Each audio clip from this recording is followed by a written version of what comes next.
It's a bloodbath on Wall Street today. Since this morning, tech stocks have been tumbling. In fact, they're set to lose $1 trillion in just one day. So, what's causing this chaos? A Chinese chatbot called DeepSeek, and it's shaking up the AI world in a big way. Up until now, the rules of AI were pretty clear. To build a top-tier AI model, you needed two things: massive funding, billions of dollars, and cutting-edge technology. But China? Well, they've completely shattered those rules. They've built a powerful chatbot, DeepSeek. It's cheap, doesn't rely on advanced AI chips, and yet it's taking the world by storm.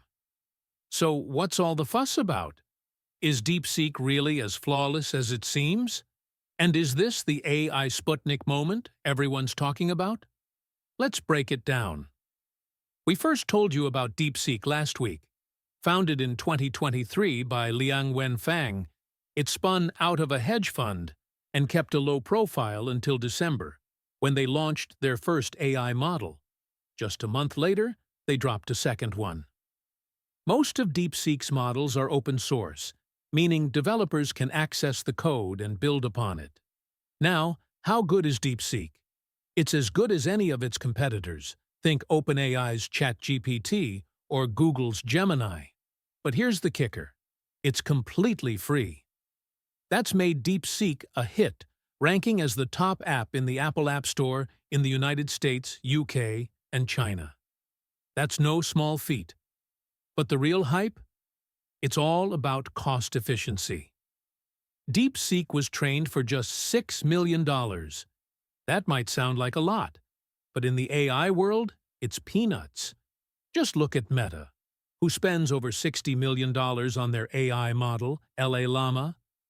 DeepSeek's real innovation is that it's cheap and doesn't use the advanced chips everyone thought were essential. For years, the US has had the upper hand in the AI race. Washington put sanctions on China, slapped tariffs on Chinese companies, and tried to keep them from getting their hands on the best technology. The idea? If China didn't have the best tech, they wouldn't be able to build the best chatbots. But China's proven everyone wrong.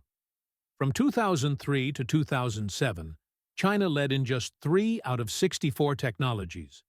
Fast forward to today, and they lead in 57 out of 64. Meanwhile, the US has dropped from leading in 60 out of 64 technologies to just 7. So now, Washington's eating humble pie. Since this morning, the impact has been huge. Stocks of major tech companies, like Nvidia, Microsoft, and Meta, have dropped drastically. Nvidia, for example, is down 12.5%, staring at a $465 billion loss. Broadcom's down 14%, AMD's down 4.7%, and Microsoft's down 4.4%, all because of a Chinese chatbot. But as big as DeepSeek's success is, it's not without its problems. Ask it anything about Beijing or Xi Jinping, and the chatbot tries to self-censor. We asked it, who is Xi Jinping? Is Xi Jinping a good leader? Does China curb human rights? And every time the response was the same: sorry, this is beyond my current scope. Now, that's one committed chatbot. If it keeps it up, maybe it'll join the Communist Party. All jokes aside, it raises a real concern about AI's limitations, especially when it's controlled by one country's agenda. The US is building its own chatbots too, designed to maintain tech dominance. But they're also going to carry America's political biases. China's chatbots are under Beijing's influence. So where does that leave the world? It leaves us with a future where AI is divided, controlled by just a few powerful nations. The solution? Sovereign AI. Countries will need their own AI tech, just like they have their own currency and military. You can't outsource it, and you can't let it concentrate in the hands of a few. This is the future we're heading toward, and this is what we're calling Vantage. We hope you like what we've put together for you today. Thanks for watching.